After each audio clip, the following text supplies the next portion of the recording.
Labdien! Prieks jūs tik lielā pulkā šeit redzēt. Šodien es jums pastāstīšu projekta Lielie dati Latvijas ūdensaimniecības nozares vides politikas rezultātu novērtēšanai, iegūtos rezultātus, secinājumus un arī kādas iespējamās rekomendācijas.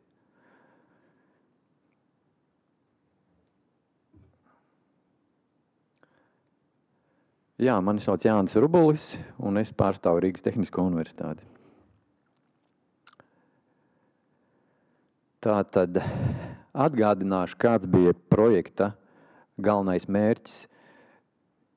Izstrādāt agrīnās brīdināšanas mehānismu par novirzēm notekūdeņu attīrīšanas procesā un noteikt situācijas, kad notekūdeņu paraugi ir jāņem obligāti, lai var noteikt cēloni ar agrīno brīdināšanas sistēmu fiksētajām novirzēm. Un tad, uz ko mēs uzsākot projektu tiecāmies, mēs vēlējāmies tātad dot rekomendācijas, kā iegūt uzticamākus un paredzamākus datus par attīrītiem notekūdeņiem, kad paraugi būtu jāņem obligāti, jo piesārņojums var būt lielāks nekā atļaujā noteiktais, vai paraugus vajag ņemt biežāk nekā noteikts atļaujā, kuru izsniedzis ir valsts vides dienests, un, ņemot vērā, kāda ir reālā situācija ar cilvēku resursiem, tāds ultimatīvais mērķis nākotnes, kad notekūdeņu monitorēšanas pieeja tātad jāpanāk, lai attīrīšanas process darbotos kā Šveices pulkstenis. Mēs tā ceram, ka tā kādreiz būs. Un, šīs te rekomendācijas ir mērķētas uz pašvaldībām un valsts vides dienestu. Faktiski tā potenciāli galvenā mērķa auditorija ir tieši valsts vides dienests, lai palīdzētu problemātiskajām notekūdeņu attīrīšanas iekārtām un arī apsaimniekotājiem, kuri tur darbojās. Un mūsu projekta nodevumi ir sekojoši. Tātad mēs nodosim izstrādātas rekomendācijas par paraugu ņemšanas metodiku attīrīto notekūdeņu monitorēšanai, izmantojot tiešais risinājumu apvienojumā ar autosampleri, kā arī tātad ieteikumi NAI uzraudzībai un kādiem jauniem kapitāla ieguldījumiem. Pavisam ātri par metodiku, kā mēs projektu īstenojām. Tātad ir ārējā kanalizācijas tīkli parādīti šajā te schēmā. Jūs jau ļoti labi redzat. Pašas notekūdeņu attīrīšanas iekārtas un tālāk ir izlaide apkārtējā vidē, un mēs faktiski mērījām, kas notiek, teiksim tā,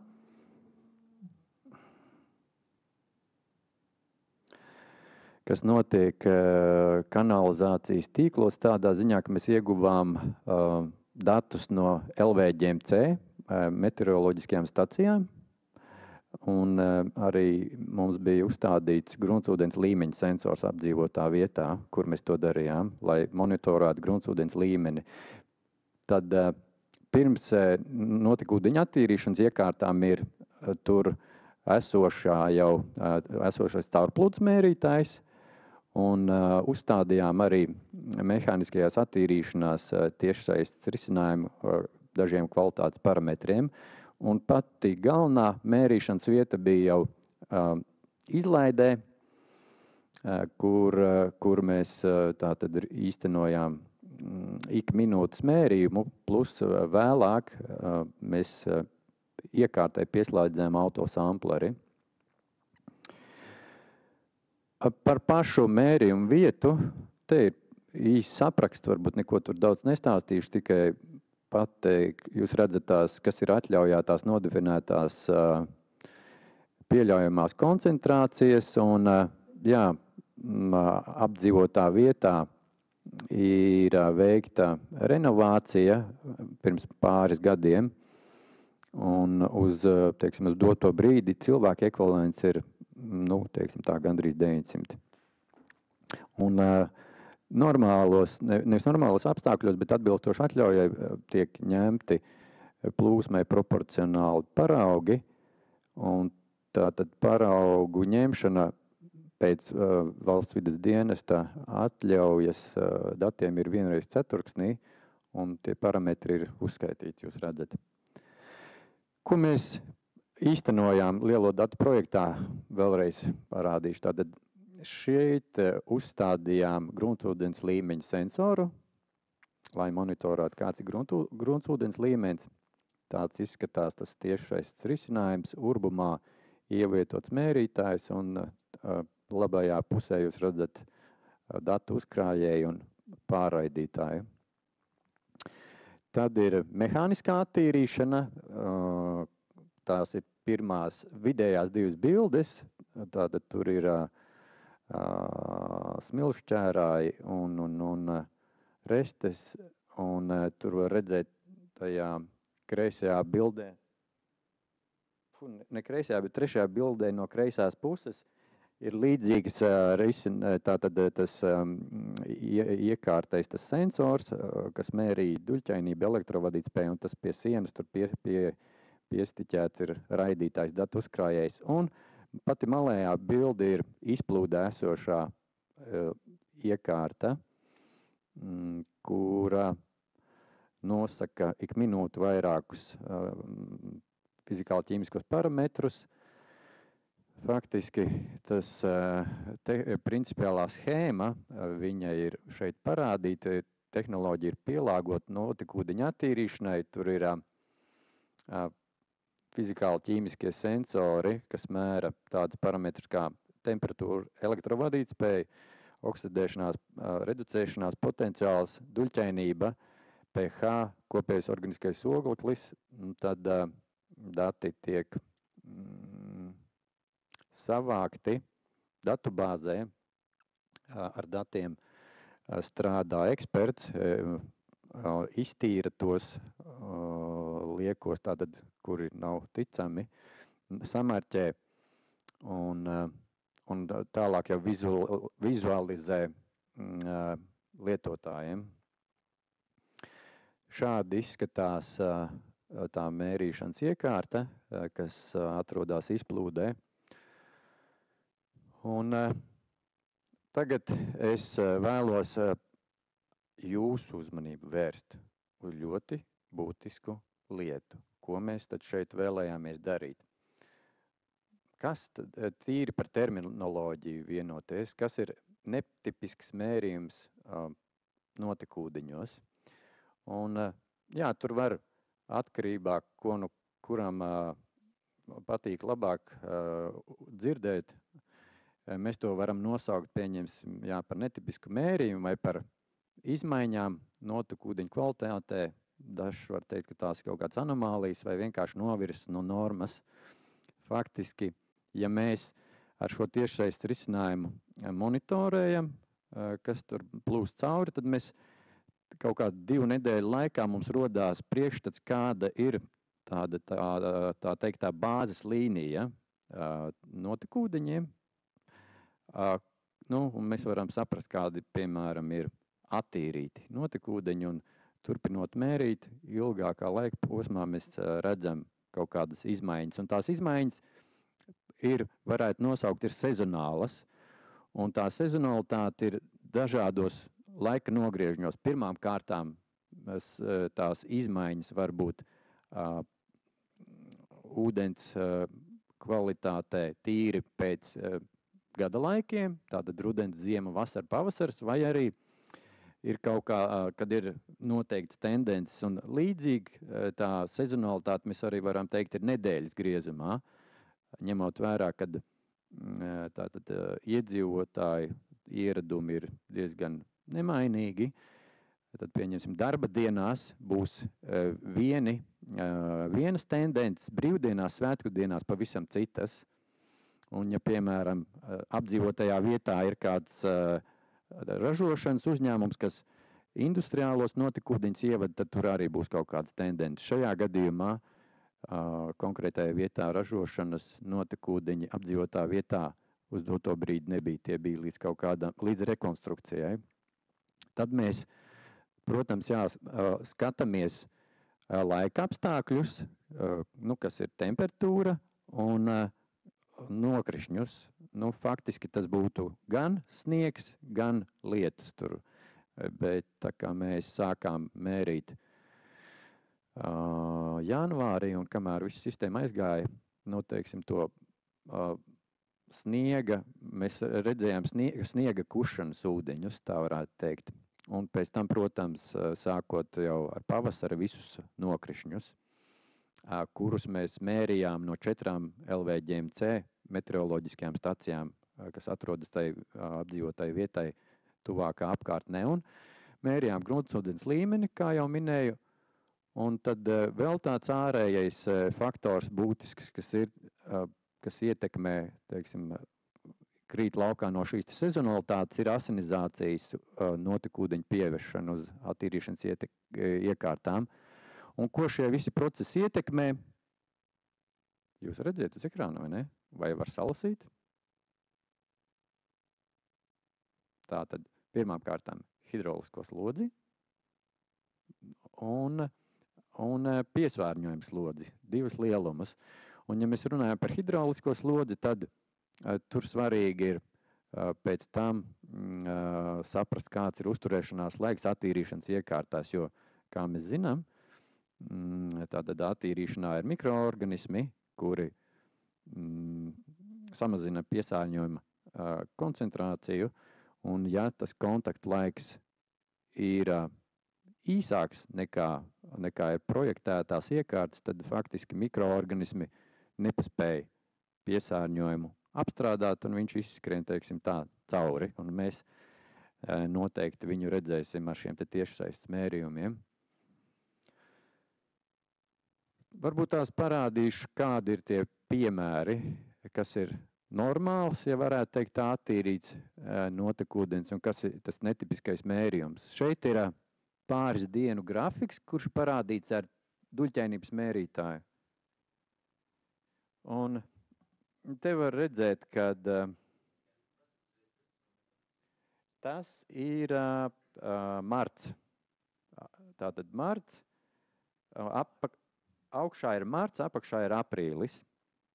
Un ko mēs augšējā bildē redzam, kad 13. martā tajā zilajā nogrieznī duļķainība, tur ir kaut kur, tās mērvienības tādā kreisajā pusē, nefilometriskās vienības.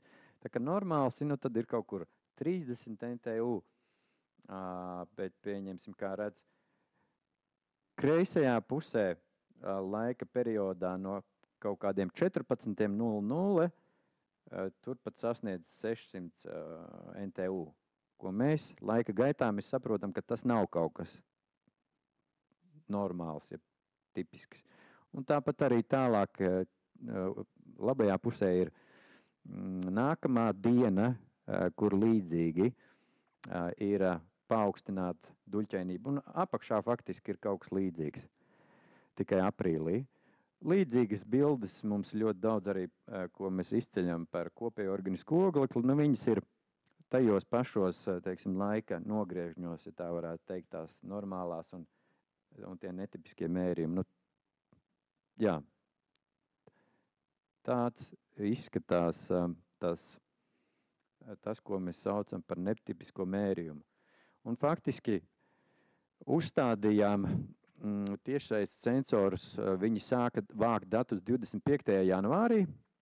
Ir vajadzīgs kaut kāds laiks, lai tehniski viss tur sāktu darboties, visi mērītāji sāktu strādāt, tā kā nākās, pieregulēt plūsmu, jo tas ir diezgan nav tā vienkārši arī izdarāms, bet beigu galā mērot kādus vairākas nedēļas, mēs tad varam, pieņemsim, par iepriekš parādītiem parametriem pateikt, ka normāli attīrītā notekūdenī duļķēnība parasti ir līdz 30 NTU un kopējais organiskais ogleklis 15 mg litrā, bet savukārt tajā netipiskajos gadījumos duļķēnība var būt no tur, teiksim, pat 200 līdz 900 NTU un ogleklis sasniegt pat 50 mg litrā. Un faktiski pēc kaut kāda mēneša vai pat ilgāk pusotra darbības mēs redzam, ka tas viss atkārtojās, ir tātad normāls, netipisks, un tad mēs varam nodefinēt, kas tad ir viens un kas tad ir otrs pēc parametriem, un tad tā pieeja mums bija tāda, kad mēs šim te tiešsaistes risinājumam, kurš atrodās izplūdē, kurš mēra, mēs nodefinējām šīs te robežvērtības un pieslēdzām viņam klāt saucamo autosampleri. Tātad tas nozīmē, ka tiešsaistes risinājums mēs nolikām tātad duļķēnību tik līdz kā pārsniedz 30 NTU, tā viņš dod signālu autosamplerim, un autosamplers 15 minūšu laikā paņem paraugu, kas ir mūsu gadījumā bija 12 litri, bija izrēķināts, kādām analīzēm mēs nodosim paraugus, un tādā veidā mēs varējām vienkārši noķert tās kas tad notiek jau ar parametriem, kurus var analizēt laboratorijā, kas notiek šajos te netipiskajos mērījumos. Un mēs, protams, arī laboratorijā nodevām notekūdeņus, kad attīrīšanas iekārtas strādā kā nākās. Un šeit ir laboratorijā veiktās analīzes, kur pirmās 3 kolonnas, tātad, kā te var redzēt, ir visi klasiskie notekūdeņa attīrīšanā nosakāmie parametri, suspendētās vielas, ķīmiskais skābekļa patēriņš, bioķīmiskais skābekļa patēriņš, pēc 5 dienām slāpeklis, fosfors, un ņemot vērā, ka mūsu aktivitātes bija saistītas vēl ar vienu paralēlu projektu, mēs arī noteicām, kas ar mikroorganismiem ir izlaidē, jo tajā paralēlajā projektā bija būtiski saprast, vai attīrītie notekūdeņi ir izmantojami kultūra augu laistīšanai, un vai tas nevar izraisīt kaut kādus ietekmus cilvēku veselību. Nu, kultūra augi, salāti domāti siltumnīcā vai tomāti vai kaut kas tāds. Nu jā, tātad pirmās 3 kolonnas ir parametri, kad ir normāli attīrīti notekūdeņi, ja tā var teikt, un tālāk jau ir visi tie gadījumi, kad ir bijuši tie netipiskie mērījumi, un ar tumšo ir iekrāsoti periodi, kad tās lielākās koncentrācijas, kādas var sasniegt, notekūdeņi, kas iziet apkārtējā vidē. Ko mēs tur redzam? Mēs redzam, ka visi parametri ir daudzkārt lielāki.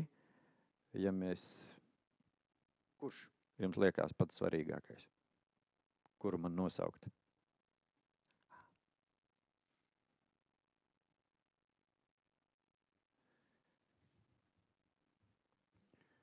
Čalošana auditorijā. Kopējs fosfors. Nu ko mēs tur redzam? Kopējs fosfors šajās attīrīšanās, kā tur bija ar kopēju fosforu, viņam prasība bija, vai man var no auditorijas palīdzēt, kopējiem fosforam, manuprāt, nebija noteikta prasības. Nu jā, bet labi, tad, kad viss darbojas normāli, tad kopējs fosfors, kā mēs redzam, ir no 0,9 līdz 7 miligramu litrā. Nu, tur pašā trakākajā gadījumā ir 14,5. Nu, labi, nosauc kopēju fosforu, bet pārējo jūs taču ļoti labi redzat. Vai ne? Tā.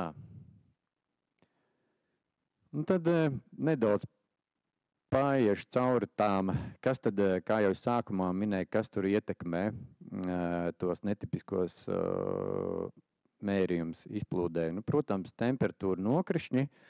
Šeit detalizētāku analīzi nerādīšu, tikai tādas secinājumus parādīšu par nokrišņiem, bet vēlāk varam mēģināt arī, tad, kad es rādīšu to saucamo portālu, kur tie tiešais dati ir, tad mēs varam paskatīties arī nokrišņus kaut kādus konkrētus datumus.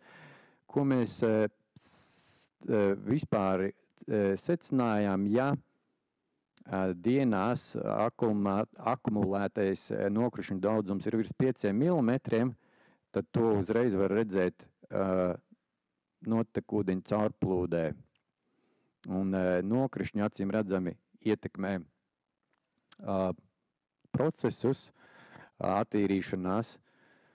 Un ko mēs vēl redzējām, secinājām, kad lietus kanalizācijas tātad pieslēguma esamība potenciāli apdzīvotāju vietā, jo caurplūde salīdzinoši ātri atgriežas sākotnējā līmenī pēc tam, kad ir nokrišņi bijuši, nepaiet vairākas dienas, kad ir sākotnējā, teiksim, daudzumā. Vairāk es gribētu pieskarties šiem te gadījumiem, kas ir asinizācijas notekūdeņu pievešana. Un te ir ļoti smalks, pēc tam tāds grafiks, kas tur viņā ir redzams, pēc tam es parādīšu tajā lietotāja portālā. Šeit ir viss mērījuma periods no 23. gada novembra līdz šī gada novembrim redzams, kādi stabiņi mums tur ir. Zaļie stabiņi parāda notekūdeņu plūsmu kubikmetros stundā, attīrīšanas iekārtu ieplūdē. Sarkanie stabiņi, kas ir retāk, tie mums ir nokrišņu milimetros, kas apkārtnē ir nolījuši. Un tās lielās oranžās līnijas vertikālās pa visu grafiku faktiski ir parādīti tie laika periodi, kad attīrīšanas iekārtu aerotanku blokā kontaktlaiks ir nepietiekams. Kā mēs to zinām, tātad mēs zinām aerotanka fizikālos garums, platums, tilpums. Mēs zinām, kāda ir maksimālā projektētā caurplūde, un tad mēs visu, kas ir virs vai zem šīs maksimālās projektētās caurplūdes, mēs tad varam sadalīt, ja tas kontakt, tātad pie tiem 300 kubikmetriem, 300 kubikmetriem, tagad man palīdziet, tie bija stundā, vai ne, projektētā diennaktī, paldies. Tas atbilda kontaktlaikam aptuveni 25 stundas, un tas nozīmē, ka visi šie te oranžās strīpas laika periodi gada griezumā pa stundām, kad kontaktlaiks ir par mazu. Tas nozīmē, ka faktiski mikroorganismi, kas ir aerotankā, visā tajā blokā, viņi netiek ļoti iespējams galā ar piesārņojumu. Un te mēs redzam, ka tas notiek samērā bieži. Un zilās raustītās līnijas arī ir diezgan daudz. Tie ir laika periodi visi šī te gada garumā, kad konkrētā stundā ir izlaista asinizācijas notekūdeņu ieplūdē. Un ko mēs šeit interesantu redzam? Tātad man tas lāzers nerāda, bet tas man jārunā mikrofonā. Es pieejuši, laikam parādīšu šitā.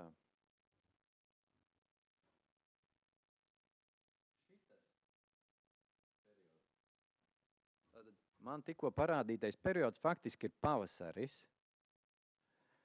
Pavasaris, kad ir, kā mēs varam saprast, kūst pirmām kārtām sniega ūdeņi, daudz lielāka pieplūde uz attīrīšanām ir. Tātad, un attiecīgi kontaktlaiks samazinās. Un vasaras periodā, tāda situācija ir tad, kad līst lietus, kas ir virs tiem 5 mm. Sarežģīts grafiks. Ir sarežģīts. Tur jāpievelk klāt, bet ļoti neko nevar redzēt. Noteikti tā no jūsu sēdvietām.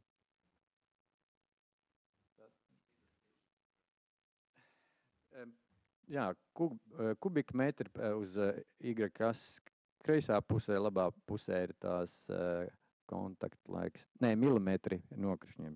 Labi. Pēc tam Grafanas tajā lietotāju portālā es jums parādīšu tuvāk varbūt tās. Un tad es gribu izcelt šajā te pavasara periodā bija vismaz 3 epizodes, kas ir 14. 15. maijs, kad šie asinizācijas, ūdeņi tiek pievesti lielā daudzumā, 2 diennakšu laikā. Tātad te ir vēl viens periods, 29. līdz 31. maijs, un šis ir interesantākais periods 27. maijs, kad tur ir atbraukuši kaut kāds, laikam, 11 mucas, sākot no 9 līdz 2:45. Jāņem vērā, ka tas sakritā ar to, ka 8 līdz 9 bija apdzīvotā vietā elektrības padeves pārtraukums, un, kas, protams, ietekmēja visu procesu. Un tad šis te pēdējais, šī te tabula, kur ir pievilkta, teiksim, tā kā zoomā, es viņu nosaucu par asinizācijas notekūdeņa ārprātu 5 stundu garumā. Un te atkal ir tā, ka tās zilās raustītās līnijas tie laika brīžu stundā, kad asinizācijas ūdeņi ir izlaisti. Sarkanās līnijas, viņas no oranžajām, diemžēl, te grūti atšķirās. Sarkanās līnijas ir, sarkanie stabiņi ir tie nokrišņu daudzums, un tāpat tās oranžās līnijas ir tie periodi, kad tas kontaktlaiks ir bijis par mazu, lai notekūdeņus attīrītu, un viņi tur daļēji arī dublējās ar to asinizācijas tiem pievestajiem ūdeņiem.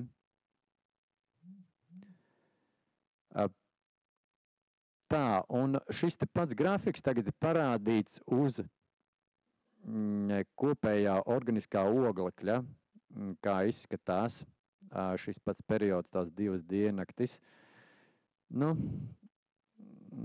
Zilās līnijas ir maksimālās vērtības, kā es runāju pirms tam, viņas var sasniegt līdz pat 60 mg.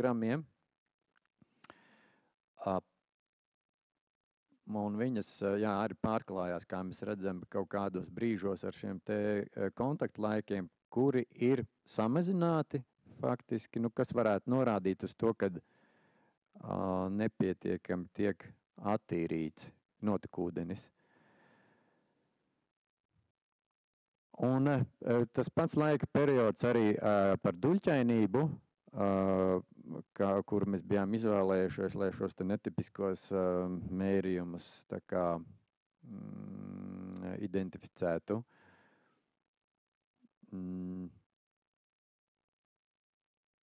Jā. Un tad es vēlos pievērst jūsu uzmanību uz to, uz šo te bildi, kur ir atkal tās oranžās līnijas, ir tas laika brīdis, kad attīrīšanas iekārtas faktiski pilnībā nestrādā, un sarkanā līnija zaļā līnija ir notekūdeņa temperatūra, un ar to sarkano ir ievilkta robeža līnija 12 grādi, ko eksperts ir tātad nodefinējis, kad attīrīšanas procesi, kur temperatūra ir zem 12 grādiem, faktiski sliktāk darbojās. Un tātad te mēs redzam, kad līdz 15. maijam faktiski viss tas pavasara cēliens ir tāds, kad tātad tur sakrīt gan tas, kad mikroorganismiem temperatūra ir par zemu, lai viņi veiksmīgi samazinātu piesārņojumu. Un otrām kārtām mums tās oranžās līnijas parāda, kad tas kontaktlaiks ir par mazu. Tā kā divi parametri vienlaicīgi. Nu, ja mēs atceramies, kad pavasarī visvairāk ir arī asinizācijas ūdeņu pievešana, nu, tad rodās jautājums, kas tiek attīrīšanās pavasarī, kas nonāk apkārtējā vidē, vai tas ir pietiekami attīrīts vai nē. Šādus te jautājums var uzdot, un mēs redzam, ka faktiski netiek pietiekami attīrīti.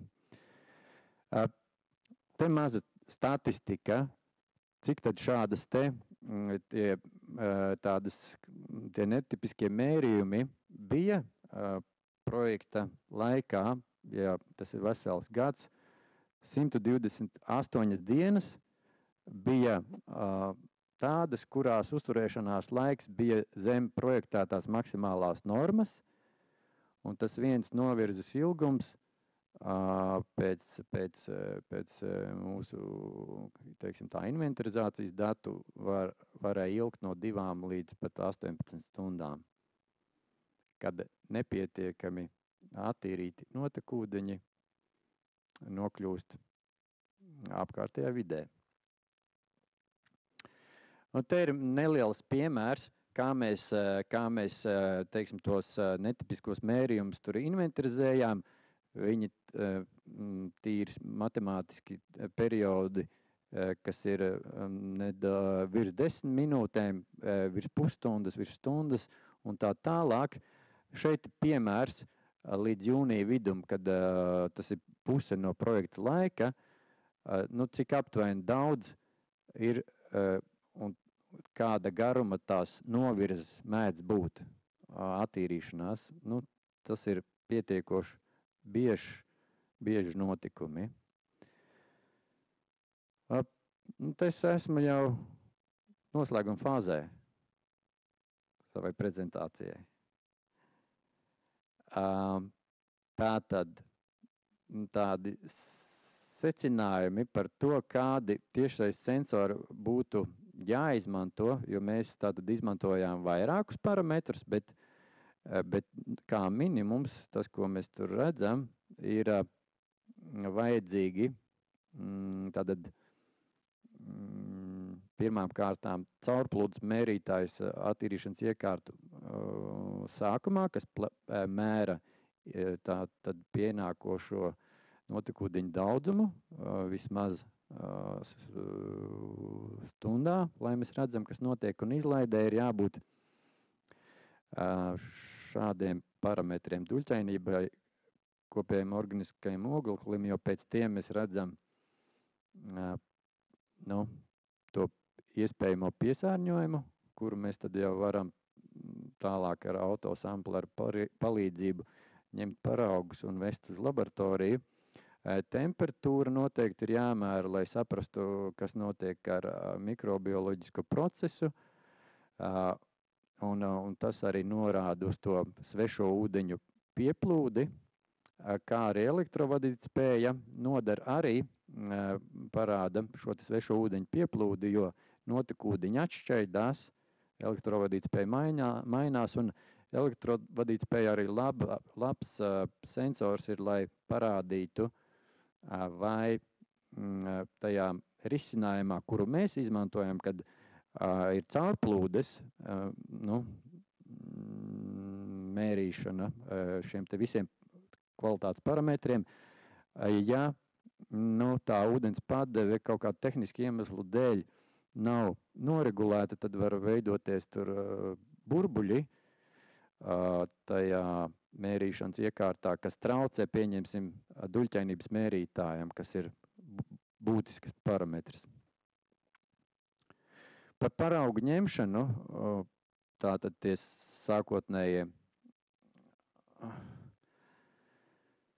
Secinājumi galvenokārt ir šeit par asinizāciju. Vēlreiz tā tad mēs redzam, ka viss tie asinizācijas ūdeņi, kas ir izsmeļamajās bedrēs vai citos decentralizētajos risinājumos, viņi visdrīzāk ir, nevis visdrīzāk, viņi visbiežāk ir pavasarī, aprīlī, maijā, un jā, tad viņu pieviešana ir visintensīvākā. Tāpatās mēs redzējām, kad konkrētajā gadā līdz 15. maijam notekūdeņa temperatūra nebija 12 grādi, kas ir jāņem vērā, lai saprastu, vai attīrīšana strādā vai nē. Un šīs te novirzes ir asinizācijas ūdeņa izlaidē specifiskajā vietā. Izplūdē mēs redzam tāda 30 minūšu garumā, un parasti viņi tur bija no 2 līdz 4.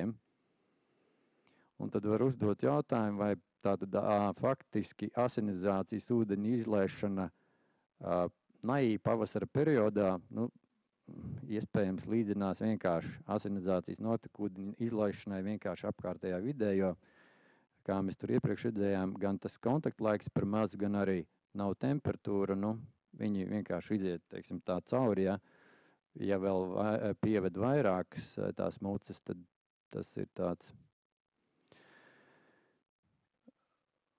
neefektīvs risinājums. Tad par paraugu ņemšanu, kā mēs to īstenojam pavisam īsi, tātad tāds izskatās kreisā pusē tas autosamplers, kur tos paraugus mēs sadalījām. Autosamplers pats ar paraugiem, faktiski, jā, kad autosamplers saņēmis, tad ir jāieliek ledus kastē un izmantojot zināmo risinājumu nogādāt uz laboratoriju. Tas ir diezgan tehniski sarežģīti, jāiesaista cilvēku resursi uz vietas, bet izdarīt var ļoti svētīgu lietu. Un mums tā sajūta ir tāda, ka šī pieeja būtu jāatkārto. Jautājums ir tikai, kur. Pavasarī gatavojot pieteikumu no atbalstošās institūcijas, manuprāt, izskanēja jautājums un vēlme par kādu attīrīšanas kādām iekārtām Latgalē. Šķiet, ka tas bija pie Rāznas. Mēs būtu priecīgi, ja mums ieteiktu kādu vietu, ja klausītājiem tas liekas kā risinājums. Un tad nelielas rekomendācijas, par ko ir vērts padomāt, apskatot, kā tas viss process īstenībā notiek, kad mums Latvijā nav zināms tāds pārāk plaši izplatīts risinājums kā mākslīgie mitrāji, un droši vien, nevis droši vien, bet varētu būt diskusija par to, kad tos līdzekļus, ja kādi ir nevis ieguldīti centralizēto kanalizācijas tīklu atjaunošanā, bet drīzāk mākslīgos mitrājos, jo, kā mēs redzējām, te pirms mēneša prezentācijā līdzīgam vienam projektam par mitrājiem stāstīja Laura Grīnberga. Es detalizētāk neiešu, varbūt iekšā tikai pateikšu to, kad parādīšu pa priekšu vizuāli, kā viņi izskatās. Tātad tas ir risinājums jau pēc attīrīšanas iekārtām. Tie ir vai nu tur kaut kādi niedrāja lauki vai vēl citu augu izveidotas, kā lai saka, dabiskas attīrīšanas iekārtas, kuras samazinātu jau to piesārņojumu, kas iziet no attīrīšanas iekārtām. Un kā Grīnbergas kunga stāstīja, tā tad, vērtīgi, es varbūt nepārlasīšu, bet tās stiprās, vājās puses ir vērts apskatīties un iespējas un draudus. Tā tad stiprās puses ir zemes vai neesošs energoresursu patēriņš eksploatācijas laikā mitrājiem, zemes uzturēšanās izmaksas un vidēji draudzīgs risinājums. Vājā pusē nepieciešama varbūt lielāka platība. Pārējo jūs paši varat redzēt. Un attiecībā uz attīrīto notekūdeņu atkārtot izmantošanu, to mēs rakstiskajās rekomendācijās iedosim. Tā informācija sekos detalizētāk. Iesaistīti cilvēki. Un paldies par uzmanību.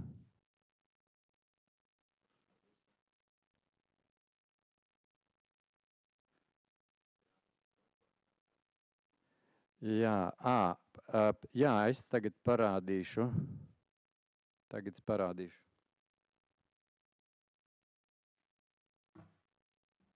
Mēģināšu parādīt.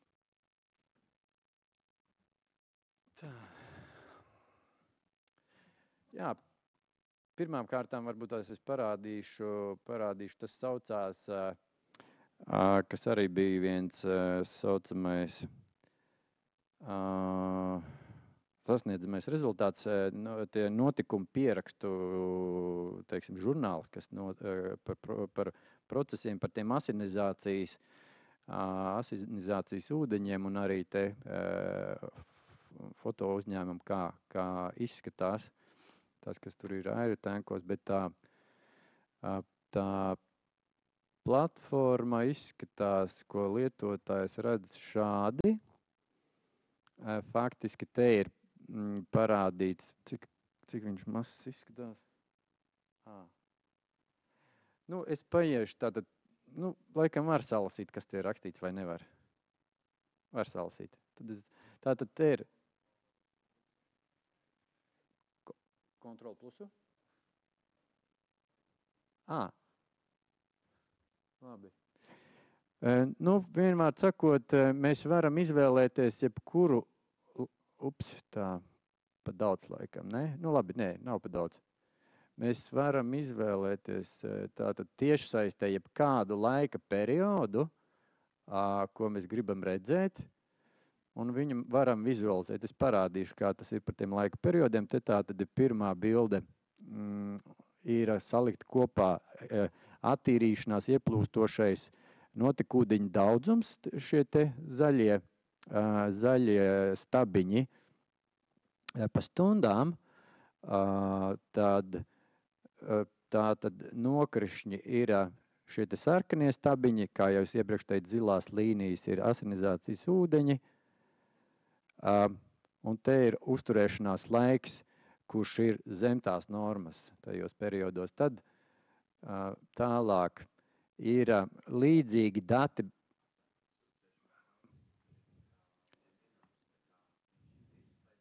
Jā, mēs viņu te vizualizējām virs vai zem. Tātad tā robeža līnija bija 25 stundas, kas ir izrēķināts pie tiem 300 kubikmetriem dienā. Un viss, kas ir zem tiem 25 stundām, ir tās oranžās līnijas, kad tur tas kontaktlaiks, kā mēs varam paskatīties. Paldies īstenībā par jautājumu no zāles. Nē, šeit mēs to neredzēsim. To mēs pēc tam. Un te ir tie parametri pa dienām, tie paši parādīti. Tā, tad es pāriešu pie kaut kāda mazāka laika perioda un vienkārši parādīšu, kā tūlītās, kur mums tas bija paslēpies viss. Rekur, kā tas izskatās. Pieņemsim pēdējās 30 dienas, apskatīsimies, tūlīt tās ielādēsies.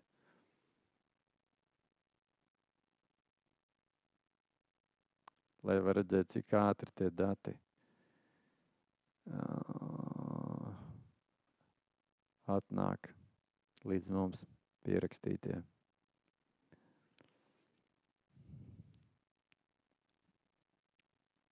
Ielādējās.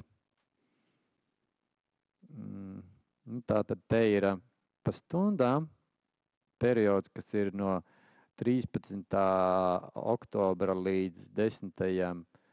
novembrim. Šeit tas pats viss jau pa dienām. Tālāk mums ir atsevišķi dati par šo te caurplūdi, kur ir minimālā, vidējā un maksimālā vērtība, un tas uzturēšanās laiks, to var skatīties.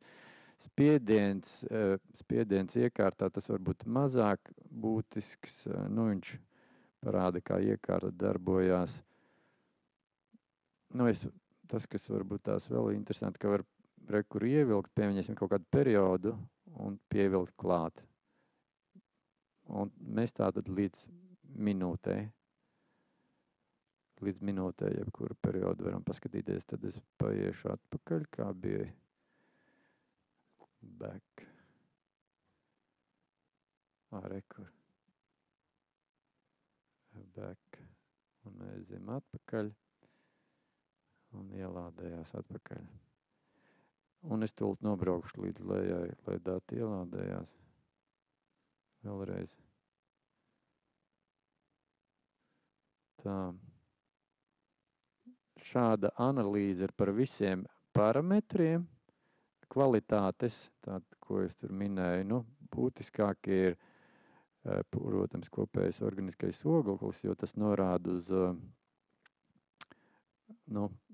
teiksim tā, pastarpināt uz piesārņojumu daudzumu. Mēs tieši korelāciju starp kopējo organisko oglekli un ķSP neatradām, jo nebija pietiekoši daudz paraugi statistiski paņemti. Un visi pārējie parametri. Tad es varu parādīt to, kā izskatījās arī ļoti daudz informācija, kā izskatījās mērījumi, kas bija mehāniskajās attīrīšanā, tā duļķainība, elektrovadītspēja un pašā apakšā mums ir dati, tiek vizualizēti dati no LVGMC meteostacijām. Mūsu gadījumā bija 4. Jebkurš laika sprīdis, ko mēs izvēlamies, viņš ielādē nokrišņu daudzumu, temperatūru, kāds ir, un to mēs izmantojām visu šajā datu analīzē. Varbūt ir kādi jautājumi. Es esmu tā visu lielos vilcienos izstāstījis. Mēs varam ievilkt telpu un varbūt jautājumus pēc tam. Labi? Mikrofons.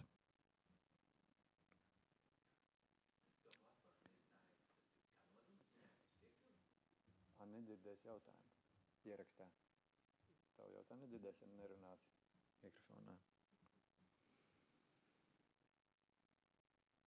Jā, mans jautājums tad ir, tā platforma un tie dati būs pieejami kādu laiku? Tas ir atkarīgs no tiem, kam tas varētu interesēt. Mēs to varam nodrošināt. Ja nevienam tas neliksies pievilcīgs, tad tas paliks neparādīts. Bet projekta laikā mēs ar informāciju dalījāmies ar šo apdzīvotās vietas teiksim tā, apkalpojošo uzņēmumu ar tiem darbiniekiem, kas tur strādā. Viņi skatījās, kādi dati, un es tā varu tikai pateikt, labo pievienoto vērtību šim te visam, arī projektam, kā cilvēki izglītojās, kad apkalpojušies personāls, kas attīrīšanā strādāja, bija kundze,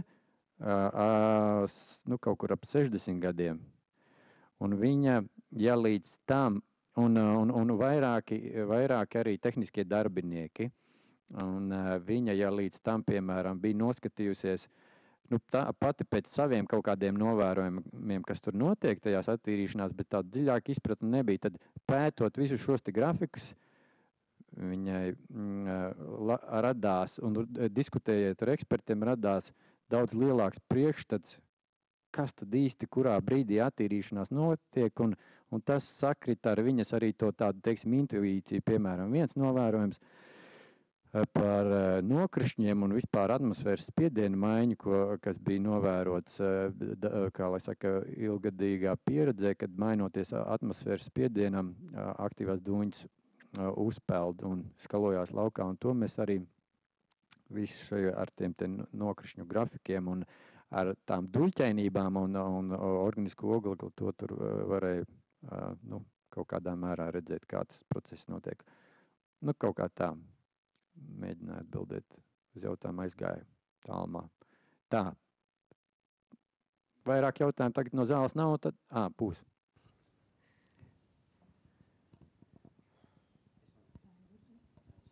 Tā, laikam ir. Man vairāk interesē vēl papildus varbūt par mikrobioloģiju, jo šobrīd situācija ir tāda ar mikrobioloģiju izplūdē tieši, ka tā ir tā kā, pa vidu starp divām ministrijām tā joma un tas, kas ir, teiksim, valsts viras dienesta, šī uzraudzības sfēra, tās ir notekūdeņu attīrīšanas iekārtas. Savukārt tas, kas varbūt veselības inspekcijai interesē, tā ir peldūdeņu kvalitāte, un viens no šiem peldūdeņu kvalitātes rādītājiem ir mikrobioloģiskie rādītāji, bet tieši mikrobioloģija izplūdē ir kaut kas tāds, kas, ko neviens ne otrs tā kā nenosaka. Nenosaka kaut kādus kritērijus, nenosaka kaut kādu monitoringu, ka būtu nepieciešams izplūdē. Un arī īsti laikam nav informācijas, kas tad īsti nonāk, kādi šie mikroorganismi, jo, piemēram, bija 2020. gadā bija Rāznas ezera peldvietā aizliegts peldēties dēļ enterokokiem, bet tur ir arī tāda situācija, ka šī peldvieta oficiālā, viņa atrodas pāris simt metru attālumā no tās vietas, kur ietek strauc no notekūdeņu attīrīšanas iekārtām, bet tas cēloņu sakarība tur it kā nebija pētīta, vienkārši fakts. Un, man interesētu, kas ir izpētīts šajā projektā, un varbūt man arī pēc tam varbūt arī kaut kādas rekomendācijas. Un, starp citu, tas Rāznas, tas objekts pieļauj, ka tās lipušku iekārtas, ko varbūt gribēja, vēlējās. Jā, paldies par jautājumu. Es te varu tikai komentēt, ko mēs sausi tos datus, tos E. coli, legionēlas un helmintoliņas, faktiski tāda, tur ir kaut kā lai saka, dinamika, kā mēs redzam. Pirmām kārtām mēs nevienā paraugā helmintoliņas un legionēlas nekonstatējām, bet par to E. coli dinamiku, tad, kad ir pavisam kaut kas slikts gājis laukā, par vienu kārtu tie mērījumi atšķirās tajā 21. augustā. Ja ir pārējā laikā ir 10. pakāpē, tad tur ir 5. Es šo te jautājumu piefiksēšu, un mēs dosim noteikti padziļinātu atgriezenisko saiti no mikrobioloģijas eksperta, bet tas vairāk būs par to, cik šie te rādījumi, teiksim, mikrobioloģiskā kvalitāte, kā viņa, kā lai saka, to atkārtot to ūdeņu izmantošanas kontekstā, vai tas ir kaut kas ir tā kā normāli sagaidāms, vai tas ir kaut kas ārkārtējs, tās koncentrācijas, tās būs rakstiskajās tajā atskaitē un rekomendācijās. Es tagad pats nekādus vairāk komentārus nesniegšu, jo es tas, kas te ir redzams, tā nelielā dinamika tāda. Jā, paldies. Vēl gribētu arī varbūt kaut kādus ieteikumus, protams, kas varbūt nebija šī projekta galvenā, bet vispār tas ir ļoti apsveicami, kā kaut kāds projekts parādās, kur arī mikrobioloģija izplūdē tiek mērīta. Tas jau ir ļoti pozitīvi.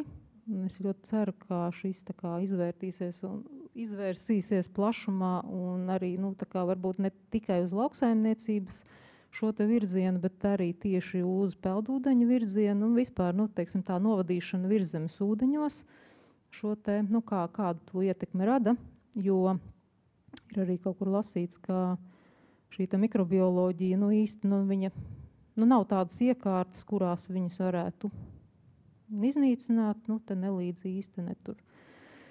Arī šī ozonēšana nedod efektu, kad viena no lietām, kas varētu dot efektu, ir šie te, biodīķi, jeb arī, kā te bildēs bija, kas nosaukt pa mitrājiem, bet, principā viņi arī, līdzīgi ir pēc tā sava izskata, ja, varētu saukties kā biodīķi. Tas viens no risinājumiem, kas varētu uzlabot virzemes ūdeņu kvalitāti tieši mikrobioloģijas jomā. Tā kā tas būtu tāds virziens, droši vien, kas vispār jādomā, ka iekārtām tos dīķus tomēr vajag, nevis vajag likvidēt, bet tieši otrādi. Un vīrusi arī vēl jau ir baktērijas un vīrus, kā zināms, arī, teiksim, virzemes ūdeņos. Viņi ļoti labi dzīvo, ilgstoši dzīvo un arī var radīt savu to negatīvo efektu. Tā kā tādi pētījumi vēl būtu interesanti un rekomendācijas tieši, un arī tieši tas, kas Latvijas notekūdeņos būtu jāmēra, jānosaka un kādas prasības jānosaka, jo šobrīd nav vispār mikrobioloģijas prasības. Vai kolēģis sniegs atbildi par ozonēšanu? Kaut kas ir, ko var pastāstīt, vai nē? Bet tad caur mikrofonu. Kā tas ietekmēja?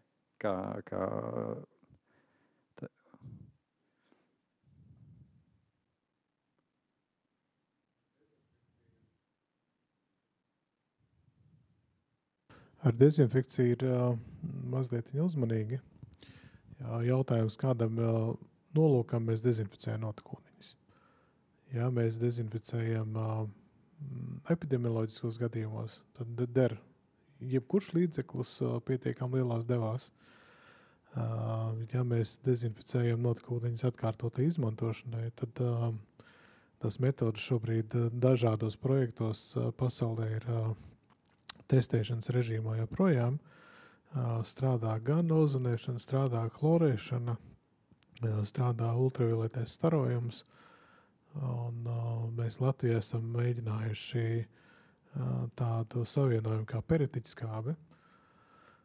Un patiesībā ar ļoti labiem rezultātiem, jo neviens no mikrobioloģiskiem piesārņojuma rādītājiem, ko mēs esam identificējuši kā obligāti nosakāmas Pasaules veselības organizācijas vadlīnijās un arī vadlīnijās, kas ir Eiropas komisijā izstrādātas, tad šī metoda ļoti labi strādā. Jautājums ir par izmaksām un par to devu, kas ir jāpievieno. Bet būtībā ir jāsaprot virsmērķis, kam mēs to darām. Un, protams, ka virsmērķis ir vides un patērētāja aizsardzība, kas ir samērā grūti mērāma monetārā izteiksme. Bet tajā pašā laikā, ja uzņēmumam ar kaut ko jārēķinās, tad izmaksas viennozīmīgi būs arī tās, kuras skatīsies gan no rezultātu sasniegšanas viedokļa, gan no eksploatācijas izmaksām. Bet rezultāti ir Latvijā un ir tiešām gana labi. Mēs varētu kaut kad ar tiem arī padalīties.